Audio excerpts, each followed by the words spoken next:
politique et dans la presse en France, c'est le président de la République qui fait la une aujourd'hui.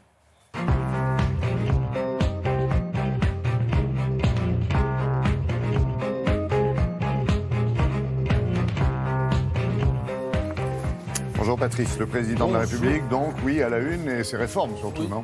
À la une de Libération, en tout cas. Bonjour Laurent, bonjour à tous. Effectivement, 65% des Français se sentent perdants sur le terrain des réformes Macron. C'est pas moi qui le dis, c'est donc Libération sur la base d'un sondage qui fait la une. Alors 65% de perdants, c'est plutôt correct, hein, car moi j'ai une autre histoire dans ma besace, une histoire où on est 100% de perdants, 100% de roulage dans la farine, 100% de foutage de tronche. Un sujet qui d'ailleurs fait la une du Parisien et il concerne les 10 milliards d'euros que le gouvernement doit rembourser aux entreprises au prétexte d'une taxe indûment perçue depuis 5 ans. Alors quand je dis que le gouvernement doit rembourser, je précise que le gouvernement, c'est vous et c'est moi. Alors, si vous voulez savoir comment on en est arrivé là, je vous conseille, ou plutôt je vous déconseille, parce que ça casse un peu le moral, la lecture du rapport de l'Inspection Générale des Finances. Il fait 72 pages, il est censé, ce rapport, nous éclairer sur l'affaire, mais il nous plonge dans les ténèbres de la sémantique. Alors,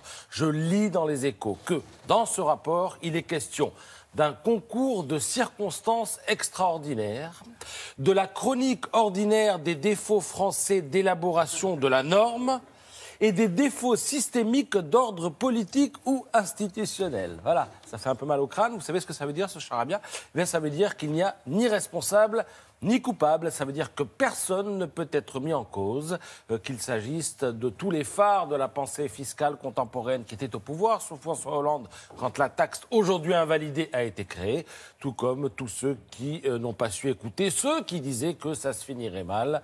Toute l'histoire vous est racontée dans ce papier du Figaro. Alors ça veut dire aussi que c'est un raté collectif. Ça veut dire que derrière le paravent de tout le monde, eh bien, se cache l'arnaque du personne, comme l'écrit Nicolas Charbonneau dans Le Parisien.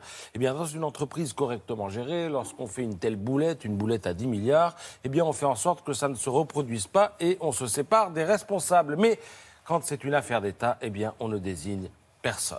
Alors, ce parallèle avec l'entreprise, Nicolas Bétou le reprend volontiers à la une de l'Opinion. Essayons seulement d'imaginer ce qui se passerait si une entreprise privée avait traité un important risque commercial ou financier avec la même légèreté, demande l'éditorialiste.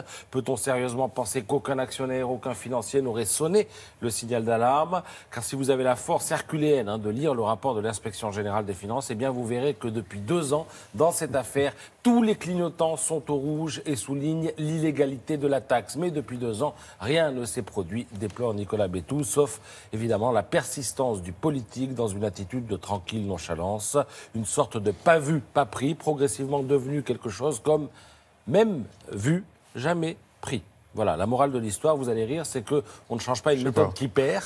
C'est-à-dire que pour compenser le manque à gagner, le gouvernement a imaginé une nouvelle taxe sur, non pas les dividendes cette fois-ci, mais sur les bénéfices. Alors d'ici à ce qu'elle soit elle aussi invalidée, on verra.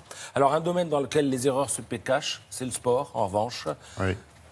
Le mondial se fera sans l'Italie qui a fait 0-0 seulement contre la Suède hier en barrage. Les Italiens avaient perdu au match aller. Donc je vous montre la page qui est consacrée à l'événement dans l'équipe. Et je vous ai aussi sélectionné quelques-unes de la presse italienne.